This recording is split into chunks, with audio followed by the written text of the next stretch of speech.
Turamukije mwese mukaba dukurikirana ku mboneshakure yanyu My Success TV. Turi mu kiganiro turi kumwe n'umutumire wanyu Stick. Kuri micro muri kumwe na Ingabire Karen. Turabahaye ikaze tumusabe avuge amazina yiwe y'ukuri tumwakira mu kiganiro. Ndabashimiye kunyakira. Amazina yanje y'ukuri ni Nyeniteka Allegre Delice. Kindi ni kiba amazina nayo yes. Ego tusabe adushingire ntaye ubuzima bwiwe atubwire Stick wakera Stick ubu uko byumva mu ncama. Mburumengo vyo babirebire cyane ariko ndashobora kugerageza nkaza ndatoramwo bimwe mere kuri partie ya Stick mu muziki kuko nibaza ko ari we ahanini abantu bazi. Bon, Stick yari umuririmbyi benshi baramuzi, abatamuzi nabo yari umuririmbyi mu mugwi wa Ovado Team, ukaba wabayeho kuva muri 2012 ariko indirimbo ya mbere nkaba nari nayisohoye muri 2011 muri 2017 fin 2017 niho nafashe ingingo yo kuva muri urya muziki nkinjira mu bindi bishasha. So ngerageje kuvuga rero ubwo buzima bw'iwanje bwo mu muziki yes mu muziki nararirimba nkaririmba ibindi byose avuye mu Imana gusa kandi mu muziki yari igihe byansaba kutaba jewe bivanya n'ico nabashaka kubaka kubera mu muziki profane ba iryo jambo sinkunda kurikoresha ariko nta kundi munyihanganya ndarikoresha. Mu muziki profane hariho ikintu ubushaka kwerekana image ubushaka gukrea ijanye n'ico ushaka kuba wewe. Ahanini abantu barimba profane nibaza ngo kenshi ntibaba bari bowe surtout les rappeurs hari ukuntu ubushaka kubundi muntu. Ubu unye ndiko ndakompara ubu ndafise Imana muri jewe shobora kuba jewe nyene kandi nkumva meze neza ariko udafise Imana muri wewe hariho inyota ufise udashobora kuronka ikintu kisatisfeza na kimwe. Biba bisaba rero ko urinda kwihosharja mu bindi bintu bitari byo kunywa inzoga, kunywa urumogi, kuja mu bakobwa benshi, kuja muri boîte. Ivyo bintu byose sincèrement sinigeze ndabikunda ariko numva umengo niko mwiriye kuba numva umengo nta yindi option ihari. Je sinakunda inzoga wapi vyo sinakunda boîte na gato naragenda muri boîte ariko ico naba niteze sico naronkayo kenshi nakurayo des ennuis canke mu gatondo ngatanga vuga none ngaho niryamira naho nari kubiki. Bon mugabo urumva sinari mbona ko hariho ubundi buzima donc naba ntinya yuko la réalité y'ubuzima no bamwo itoba iryoshe canke itoba nziza niyo tsko biba byavana n'ingene. Bon mu ncama ko umuntu adafise Imana aba ariho un manque quelconque ushobora kugerageza gusatisfeza mu buryo bwose ariko tu ne seras jamais satisfait tant que udafise Imana muri wewe. Stick ubu ni gute avuye mu muziki canke yahindutse Stick ubu n'ubuhe? Bon Stick ubu ni jewe nyene ubona ikintu ca mbere ndyohererwa muri ubu buzima nuko numva umengo ndafise uruhusha rwo kuba jewe. So ntibinsaba kwambara ukundi kuntu kugira ngo nerekane ikindi kintu, ntibinsaba kuvuga ukundi kuntu kugira ngo nerekane ikindi kintu, ndi jewe kunyene donc I'm free. Nico kintu ca mbere mbona ubuzima bwe wanje buryohereye ubu. Ari abantu bakunda kumbwira ngo Imana igufashe ngo ntuzosubire inyuma. Bon nibaza yuko uwo subira inyuma nuko hari ikintu yaba yarasize. Je ngerageje gukompara ubuzima bw'ubu n'ubwa kera kuri je mbona umengo niho ngitangura kubaho. Niyo mpamvu nguma shaka what's next bikurikira bimeze gute. Sinumva ko nosubira inyuma kuko inyuma je numva umengo nari mboshe mu bintu nakunda. Ara rega la plupart y'abantu bari mu bintu badakunda ariko bibaza ko atabundi buryo bwo kubivamwo abona umengo nibwo buzima nyene nta kundi nuko nyene ariko mba numva ngo yaba byashoboka umuntu wese basinofata nkamutero nkamushira mu iseni y'ubuzima bwa Jesus Christ akumva gusa ndazi ko yosanga bibishe inyuma ku buryo atogira amvi yo gusubira inyuma yego ni ryari wafashije iyo ngingo yo guhinduka ukabivamwo ni igihe cyabigutumye byagenze gute icyo kibazo rero abantu benshi bakunda kukibaza barakimbagije cyane kandi numva ngiye kuranga opportunité yo gushobora kubivuga kuko ari ukuntu umuntu yashobora kumbaza nkagerageza kubimusigurira ariko nkasanga donc ntari karabitahura ubu rero numva njyoye kubona okay ngoma ndabivuge byose hama ubitahura arabitahura uvyemera aravyemera utavyemera naho nibaza ko Imana izobimutahuza ko bishoboka ko hari abantu batemera ko Imana ivuga hari abantu batazi ko Imana ishobora kwiyerekana guca uko byagenze ni gute uguhinduka kwiwanje sinigeze ntegura ngo okay ngo unye ngo ngomba mpinduke ngo ngomba nje kurondera Imana canke ngiriki pas du tout nari sanzwe nibereyeho muri bwa buzima nyene ndi mu bintu bitandyohera ariko umengo ndi oblige kuba mwuko nyene ariko ikintu cyatumye je mfata decision kuvuga ati sisubira inyuma nagize ama vision ariko nsubira inyuma umunsi wa mbere ngira vision nayo c'est 12 ans c'était en 2004 je crois donc nari ndyamye normal ko umuntu asinzira hanyuma ndarota umengo nabonye Jesus Christ mu ndoto namubonye sinibuka neza ibyo umengo yoba yarambwiye sinavyibuka ariko mu ndoto j'avais vu une image de moi ndiko ndavugana na Jesus Christ hama mu gatondo bukeye nari umwana mutoyi ndiko ndatembera guca ndavye hejuru nkabona la même image ariko uri umwana biragoye nibaze ngo ubwenge bwawe niba bushobora kudiscerna neza ibyo uri kurabona ndavye hejuru kandi nkasubira nkabona la même image ariko nkagira ubwoba nkaca ndaba hasi nkagerageza kubyeshapa nta muntu numwe nigeze ndabibwira muhira nta muntu numwe nigeze ndabibwira ico gihe hari muri 2004 ndibuka image ko nabona umengo ikirere cyose gifise ukuntu nyene umengo kiri dramatique nka kujya sinzi kuno bivuga ukamengo hagomba kwirabura hagomba kugwa imvura je nkabibona ariko nkabona ko abandi atavyo ko barabona so avuga ati okay nagumye ko nyene j'avais 12 ans narumwa nta muntu numwe nigeze ndabibwira mu nzu ndahora kuva ico gihe byasubiriye hanyuma ndibuka ko à 13 ans kuva maze kubona iyo image nagumye numva umengo hari ikintu muri jewe gishaka Imana cyane gusoma kubaza ibibazo about God ariko kuva nkiri muto na mfise ikintu bitwa ukwizera nari nzi ngo hari ikintu cyitwa Imana cishaka gufata inzu yose kikayideplacer cyangwa ikayika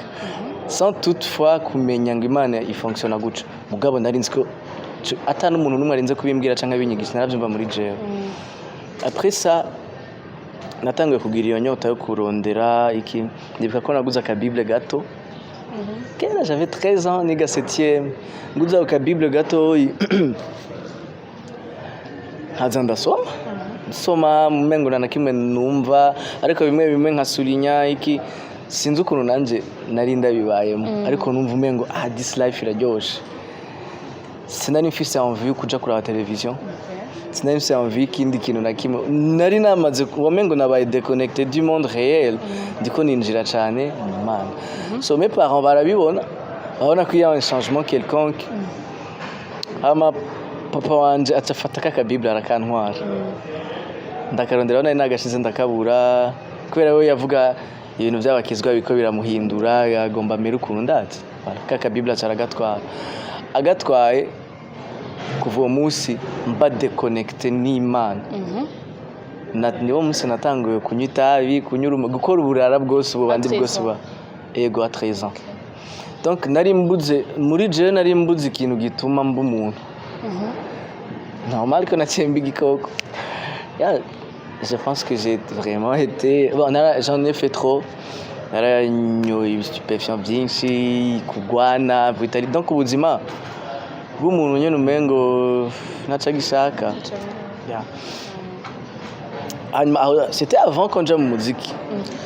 hagati aho igihe wabona iyo vision watahura est-ce que ni vision wabonye indoto bisanzwe ntugeze umenya icyo ari cyo oya mugabo iyo image hari ukuntu iyo imana ishatse kwereka ikintu iraguha conviction muri wewe icyo ari cyo urashobora gusigana de flou mugabo urabona ati save ibi bisinumbereye j'étais convaincu muri je ko nabonye Jesus Christ mugabo sinibuka ngo kuko mu ndoto nabonye umengo tuko turavugana mugabo sinibuka ngo twavuganye ibi iki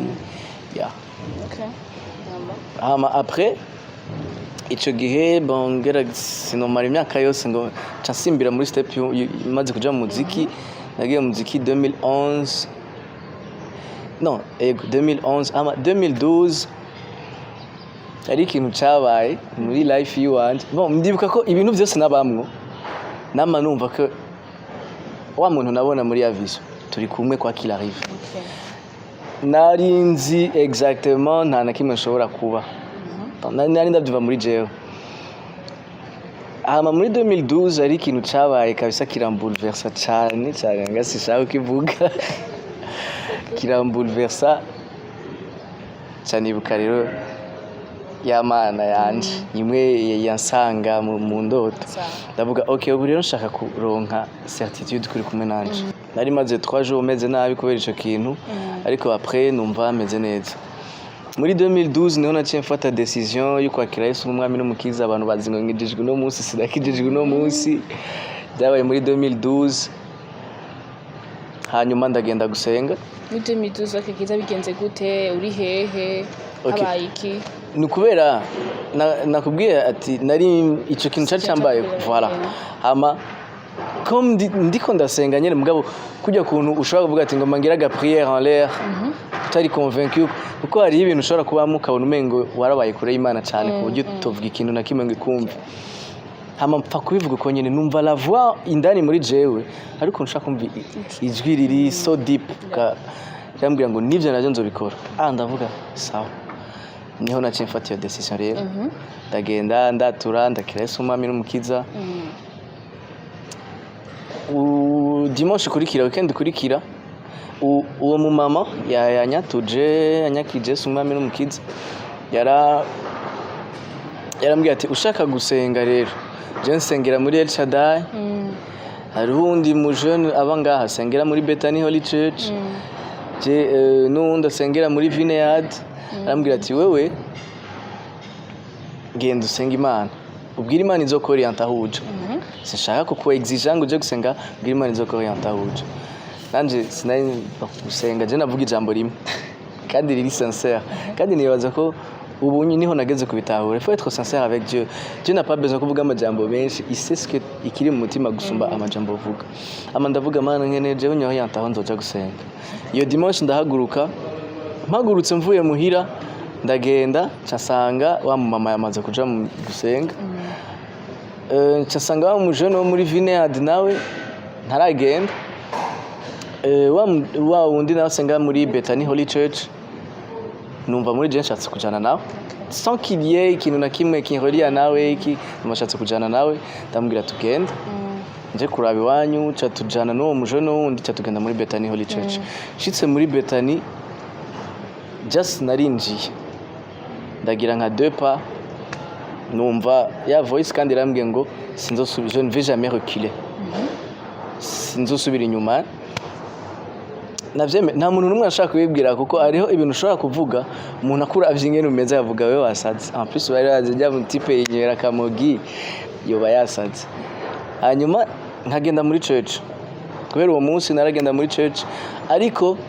uwo mwaka wa 2012 nyene nakiriye Yesu umwami n'umukiza niwo mwaka nyene indirimbo canke success yanje muri profane yaciye iba booster uko donc guco nyene ari abantu bashaka kubyinterpreta umengo ngo waciye uronka ikigeragezo ariko ubu niho natahuye ko vyabaye ngombwa ko nca hajya muri zya parametre Imana yari ikeneye kunkomeza no kuntahuza ubuzima bumwe bumwe ntari ntahura. Hama rero carrière iradutse. Ngaha ndi umukristo mushasha akivuka. Carrière mugabo iraduze cyane. So narasenga nka rimwe mu mezi ane. Usenga kugenda muri eglise. Yego. Usanzwe mu buzima busanzwe. Hari igihe nashobora kubyiyumvira mu gatondo nkasenga. Mugabo nibuka ko kenshi nakunda gusenga ariko ngize ubwoba. Mbonye ko imbere nshobora hari ikintu gishaka kuntera ubwoba. Donc nari mbaye muri life mengo na profit Imana nayirondera en cas de besoin.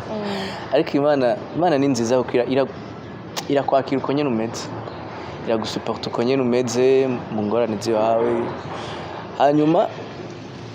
nasenga rimwe ariko swat ndavyumvire canke mpuye n'ikibazo. Hari igihe rero Imana ndeka nkagenda nkahura n'ikimiri imbere guca nkaca nibuka ko Imana ibaho. Nkaca nja kurondera kandi thank you God. Imisi yose peu importe situation nabandimo imisi yose ngiye ku mavi gusa nkibagira ibindi byose nkagira isengesho ri sincere imisi yose namanda mwisho imisi amaka menshi namanda mwisho. Uravuze ko wakidijwe 2012 hama carrière iraduga mu muziki kufana. Ubu tumenye ko donc abantu bose bamenye ko stick yarahindutse nigari habaye iki. Uko byagenze urumva nagumye muri iyo life nyene yo kurondera Imana en cas de besoin. Ngumye muri iyo life mu bisanzwe nibaza ngo iyo Imana ikeneye umuntu ishobora kubura ingene mutora. Ntibikunda na gato. Jewe hari ukuntu nyene nahura n'ikibazo nkaca nja muri church. Ngiye muri church imisi yose nagenda ntahanye ikintu. Donc hari ukuntu niho twavumenga iryo jambo. Ugenda muri Betani nyene. Nagimye ngenda muri Betani. Nageze kuja muri El Shaddai rimwe.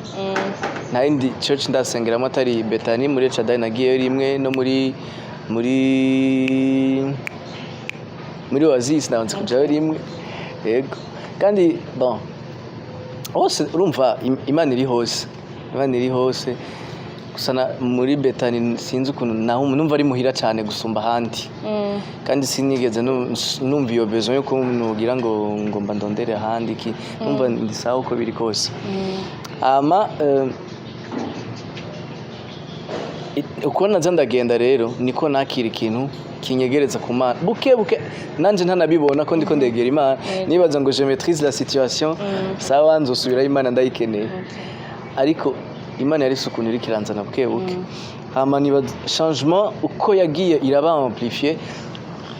byatanguye muri 2017 2017 niwo mwaka navuga ko byatanguye kuba ibintu bikomeye cyane hagati ya Jenny Imana kuko naguma numva ndiko irikiranyiyegereza sans que noshobora kugira icyo magarika canke control. Uvuze kuyegereza byatanguye nakubwiye ngo nagenda muri church ariko mfite ingorane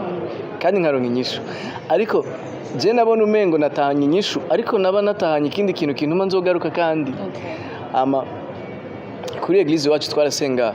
ariho mardi no munsi wa jeûne et prière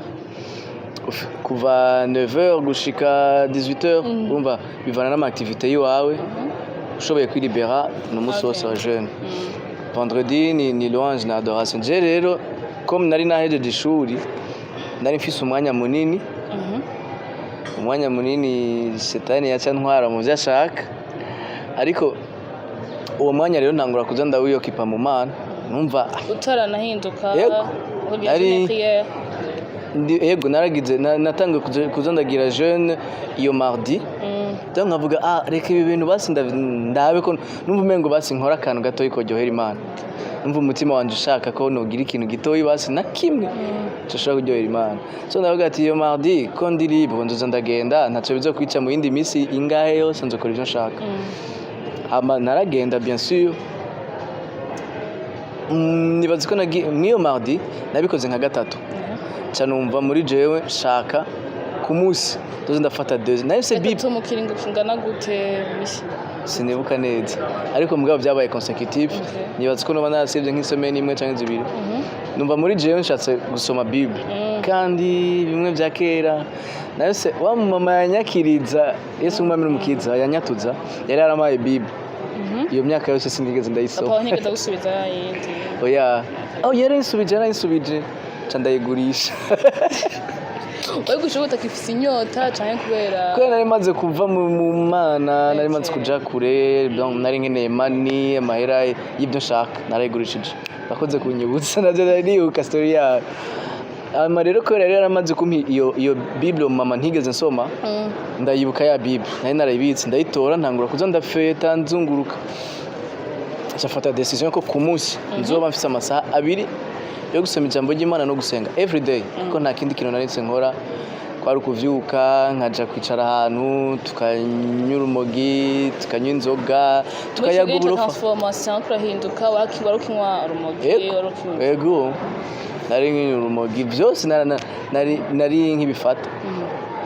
ariko ntangura konseramwe gusa amasaha abiri ku munsi ngaho niyo sije nabigize kweri Imana yasukuni gukoresha ukibaza ngo ni wowe uri kurabigira ayo masaha abiri rero naraja muri chambre ngiye muri chambre nkasoma nkumva ndusha ariko nkavuga ati ko biri kose amasaha abiri ntegeza ko ya respect numva umengo no profita niyo kaza kubwira abantu hari abantu bakunda kuvuga ngo ibintu by'Imana biri compliqué wewe fata iyo step uvuga ati Imana ndayihaye amasaha abiri nayo bari saha imwe ku munsi iyo nyene izogende gusanga wowe uzopfe ku respecta ube muri cya kibanza uhebe ibindi byose wiyugande muri chambre uvuga ati Imana nkeneye kusanga naguhaye umwanya uzoge Imana igende gusanga wewe respect siyo yoreka ku respecta rendez-vous donc mwico gihe nabona umengo nta nakimwe kiko kiraba ariko transformation ari kiraba spirituellement nagiye kuyibona après ntangura kumva umengo none pourquoi est-ce que jewe nyurumogi kandi ntarukunda yari nka refuge voilà numva umengo mu bisanzwe esprit y'umuntu irakeneye confidence kugira ikora ibintu donc iyo udafise Imana muri wewe uguma urondera ikindi kintu kikubwira ko basi wowe voilà wowe uri en face y'icyo kintu ugomba ugira hanyuma ndabibamo guco nyene maze gufata ayo masaha abiri ku munsi nagiye numva ibintu bimeme ko nafise besoin yabyo kubera kinja muri boîte hama mu gatondo nkataha numva naryohewe nagiye kurondera umunezero nkaguma numva ko nkwiriye guhindura uhindutse mbona ivyanyoroheye kubera hariho ukuntu uba ufise entourage usanzwe fréquente bikaba bigoye rero ko mw'iyo entourage uba transformé uko ushaka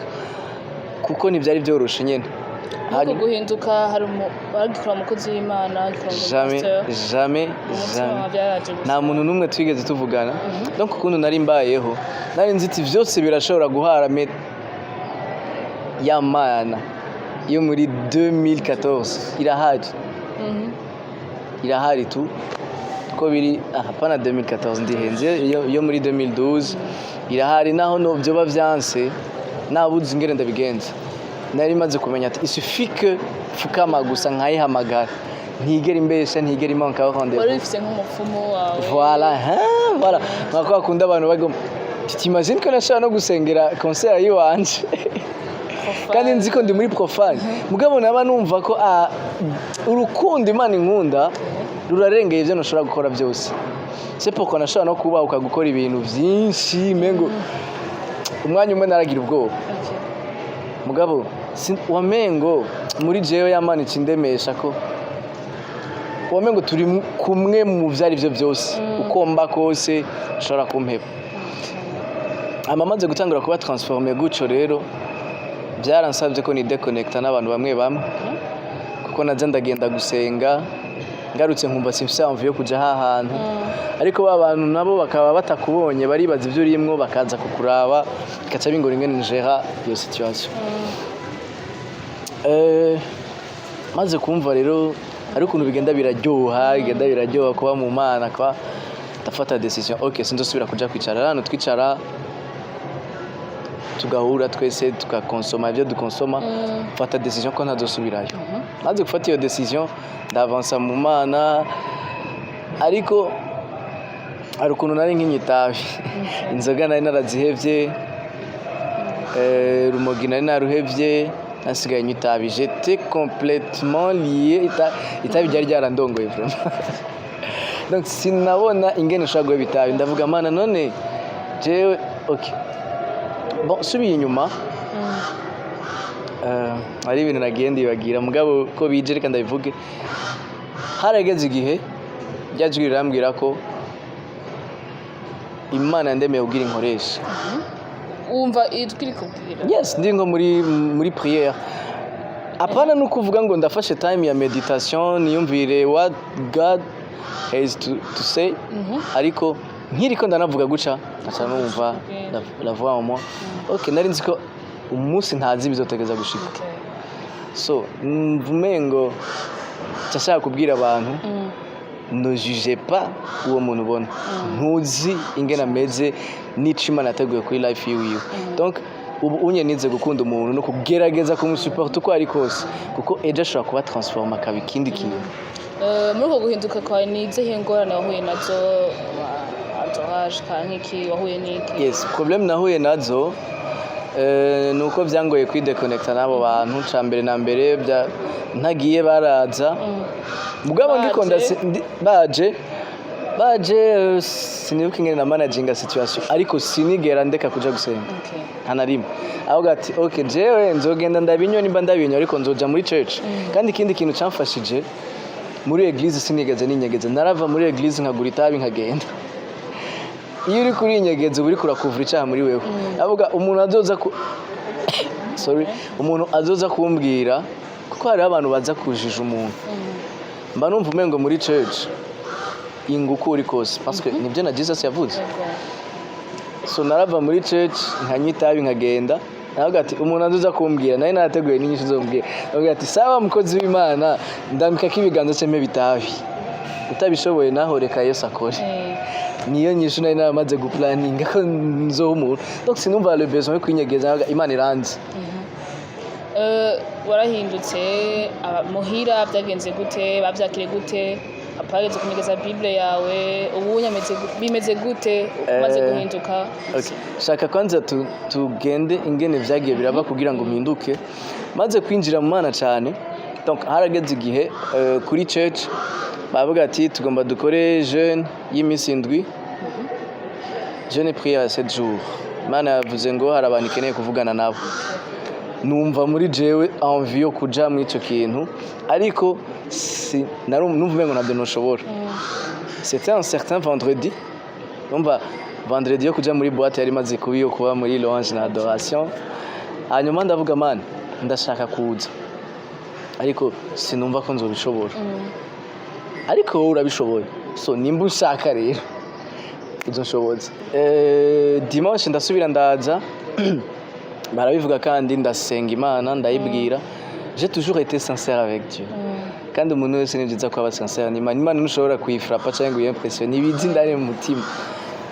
mugabo yarabona ko ndabishaka lundi c'était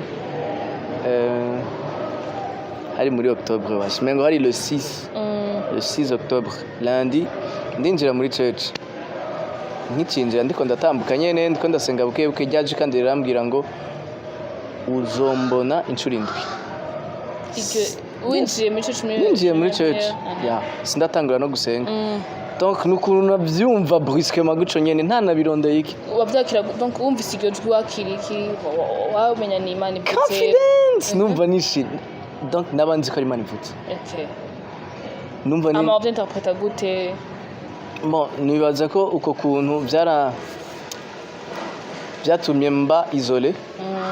kuko ku mwanya naba numva ashaka kumenya icyo Imana ishaka kuvuga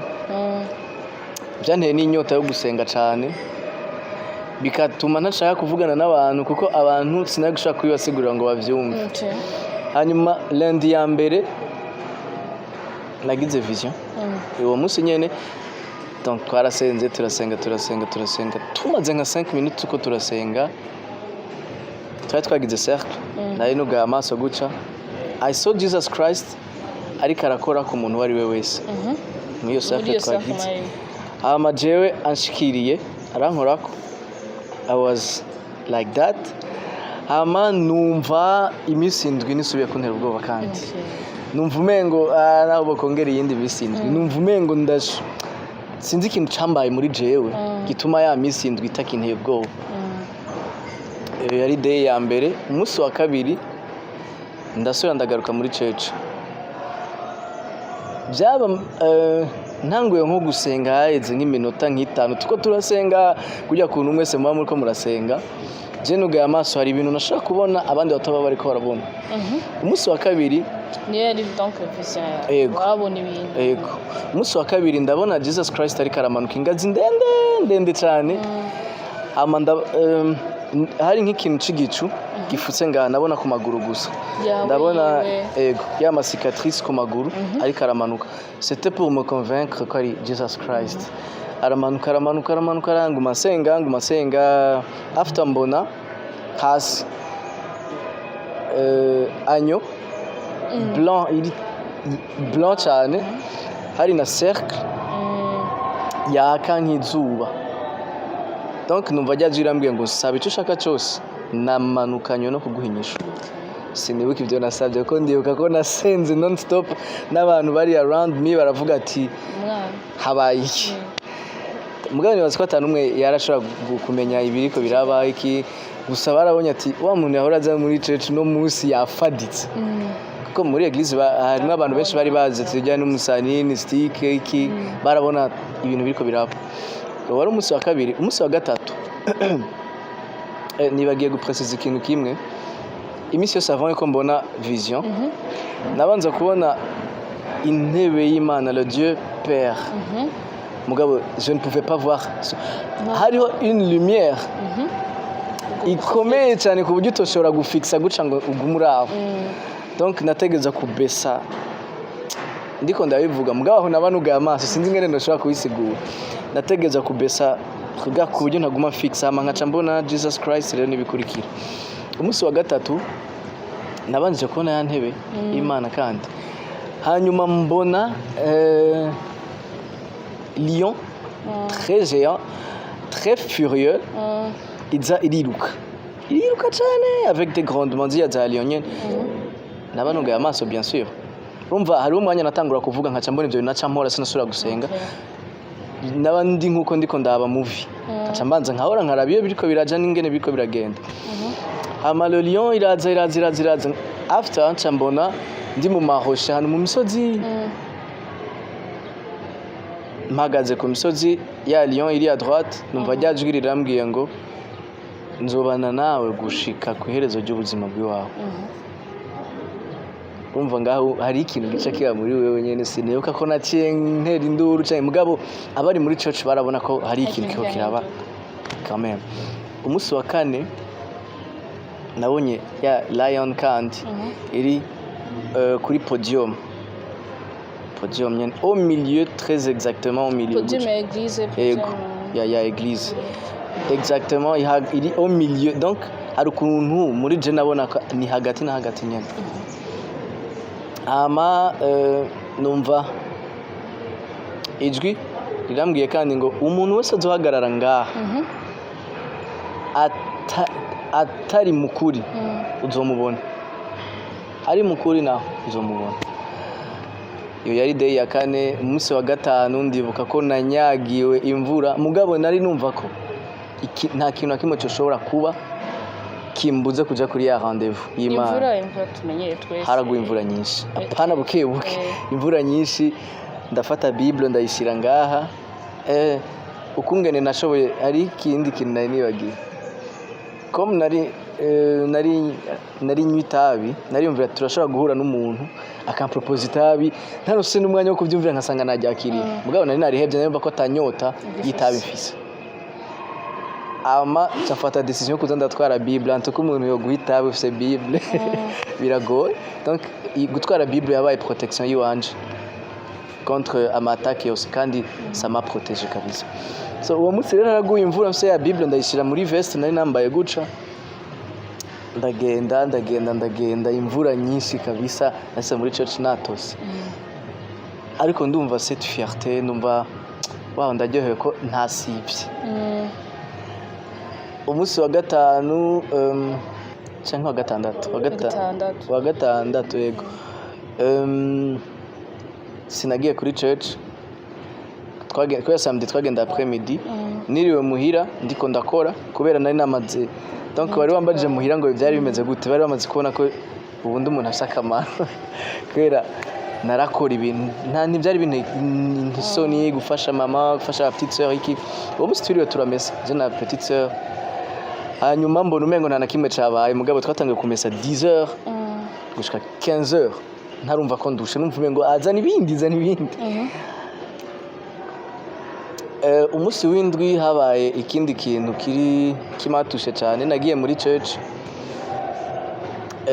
nari se petit frère wanje nawe nyene yarafise ingorane y'ibintu ibiyayuramutwe yafata donc muri famille wewe mengo yaranandenga cyane yaranduta muri kayi wiwe ariko uwo munsi mvuye muri church ntase ndavuga mana none no munsi mbona iki shika ndyamye petit frère araza aramvyura arambwira vyuka mbona ukuntu ariko aranyaborda n'ingene yahora anyubaha vyuka s'il te plaît ndavyuka arafukama ambwira nshaka usengera what is happening sengera ndakubwira ndamusengera arambwira ati je nari nicaye ahantu nakabare gakorerwamo ibintu bibi cyane nibaza presque nka byose bibi bibaho ambwira ati numvise ikintu muri jewe kirambuza kuguma hamwe mpakanje usengera igiki ambwira ati jewe nanifise ikieri cagera ngaha nagisize vyansi nimba nsubira ndasubirayo mugabo vyananiye ko nguma nicaye numsumengo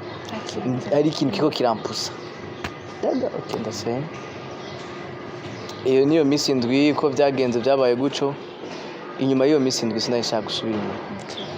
nari prêt ku kintu cyari cyo cyose nawe byonsaba gukoroka mu ndege ariko nari nzi Imana kumwe naje wahindutse uri mu buzima busanzwe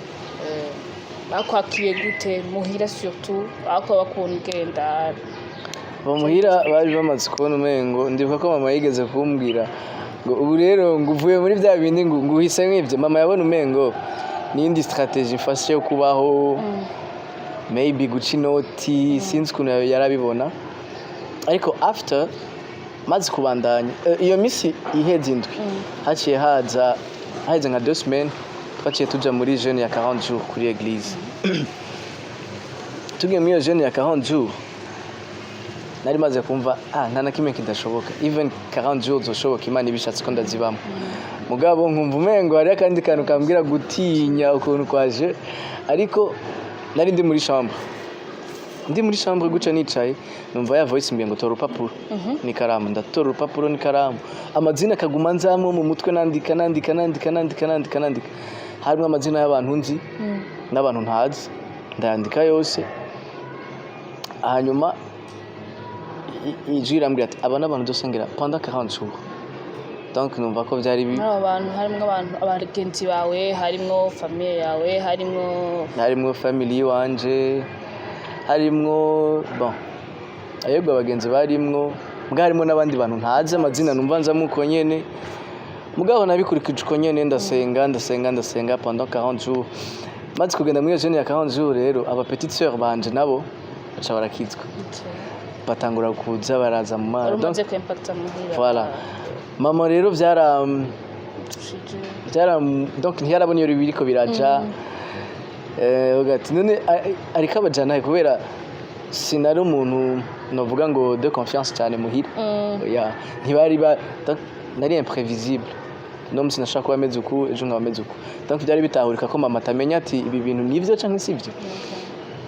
donc byarabagoye kushira iyo situation bien sûr muhira muri les jeunes barafungura bon nafungura 20h imisi yose 20h niho nafungura barakubahiriza muhira yego bon nibaza ko mu muziki uko nari meze hariho liberté nari maze kuyiha ku buryo ari ibintu ntibambaza ibintu byinshi muhira vuba bavuga ngo bari barahevye. hari ikintu kimwe ubwira abavyeyi narahindutse canke waratinze ndibuka ko nasenze isengesho ndavuga Jesus Jesse nkeneye kubwira umuntu ko nahindutse nkeneye ko umuntu azobona changement kuri je ntarinze kwivuga ngiye sengesho naragize mama yakubona nke watoye yindi stratégie canke ki après donc ingene yagiye kubibona donc ni mwizo 40 jours nagize 35 jours fungura rimwe ku munsi une fois pendant les 24 heures 20 heures iminsi yose 5 jours za nyuma nagize 5 jours sec nta n'amazi nta n'ikintu na kimwe narapfuye ndasubira ndazuka kandi so hageze igihe nibaza ubunye niho ngenda mbaza Imana none Imana hajya washatse kunyigisha iki ndiko ndiyumvira canke ndandonka inyishu ubu natahuye ko ubuzima bw'umuntu c'est ce souffle duhumeka nico Imana yashize muri twebwe. Okay. Overdue arayikoremo byagenze gute muri Overdue kuva 2017 itangura bari bamaze kubona changement ziko ziramba ko zimwe aho kumpinga ikintu cyanyoheye n'abenspira plus la confiance bangirira confiance cyane ku ma decision bakambaza ubona gute yego ama sinababwiye ngo mu bisanzwe sinavuye muri Overdue Overdue n'abavukanyi banje ndabakunda cyane twabanye mu bintu byinshi bibi nifuza ko tubana no muri Yesu cyane akumva ubuzima urabatumira urabwira bon nibaza yuko je namuntu ntumiye muri church sinkunda gupusa umuntu bon baranyemereye bonyene ntarenze no kwibasaba ko baduza gusenga kuri church kenshi dukunda kuvuga amajambo ariko igikorwa ciza gisumba ibindi byose voilà urukundo share the love nimba uri umukristo ukuri urukundo ruzotuma umuntu ahinduka gusumba ko bamubwira amajambo. Aho ugeze ubu kuri wewe ufashije abandi agakiza niki reka niyumvire agakiza numva umengo ni byose numva umengo udafise Yesu Kristo muri wewe ubu uri victime wa situation wa entourage wisi kwisigenda nuko donc ikije cyose tegeza ku affecta ariko iyo ufise ubuzima bwa Yesu Kristo muri wewe ukaba ufise mpwemu yera wow I love the Holy Spirit imbere ya byose ndakunda mpwemu yera cyane ufise mpwemu yera ubu ufise avantage kuri decision ariyo yose yego numva umengo agakiza twese turagakeneye umuntu wese adafise Imana aba ari victime ariko uri mu Mana uri ganya ariko undi kuna abantu baba bibaza yuko mu agakiza umengo karagoye canke kari compliqué nibaze ko biravana na interpretation uha agakiza ariko mu Mana sikuvuga ngo uhebe indoto zawe sikuvuga ngo uhebe ingene wambara ariko uko uri kose bibe dans l'intérêt du royaume de Dieu icuri cyangwa icuse muri wewe ugikoresha mu mugambi w'Imana usanga ubuzima ari sawa. Imigambi ni myinshi numva umengo tuje dukora ikindi kiganiro cy'imigambi ariko ikintu cya mbere nshaka nifuza ndashaka kuko je nabaye victime w'ibintu ntakunda sinari umwana mubi sayo ndiyizi vraiment sinari umwana mubi ariko nabona umengo kugira ngo mbe umuntu kugira ngo ubuzima buryohe hari ibintu ntegeza gukora donc numva umengo umuntu wese umujene cyane nk'ahantu nakuriye ku Musaga bien sûr hari abantu abajene tungana ndifuza kugira ico nkoze cyangwa imaze kugira ngo ahinduke parce que hari abantu benshi bafise amatala indoto zininiya tumara umwanya munini yatubajije ikindi kintu natahuye nuko ubutunzi bwa mbere busumba ibindi byose n'umuntu so umuntu ujya muntu ubona umengo ni mubi wokora byose gusa ushobora kugira ngo ahinduke woca ubona icyiza kiri muri we abantu benshi baravuze ibyo byinshi ku byo babona ariko ntibari bazi icyo Imana yandemeye ntibari bazi imyaka ingahe imbere icyo Imana ishaka kunkoresha. So mba numva umengo dukunda abantu tubafashe kuvamwa ivyo bintu tube positiviste cyane. Yep. Tashaka tubashimire ko mwashoboye kutwitaba mukatuganiriza. Murakoze cyane. Murakoze namwe kuntumira. Ndabashimiye ko mama yakajya kukwiexprima ko nari nshaka cyane ko ibibazo byose byishurirwa icyarimwe abantu nkareka kuza ndishura umwe nibaza ko byishuwe bitishuwe nabyo nakundi nzobabije kubyishura. Ama toute la gloire est à Jésus. Turabashimiye mwese ko mudukurikirana ku mboneshakure yanyu My Success TV. Ni hano tushoboye kurangiriza ikiganiro cyacu n'umutumire. Twizeye ko mwashoboye kumenya byinshi kuri we no ku buzima bwiwe. Murakoze cyane.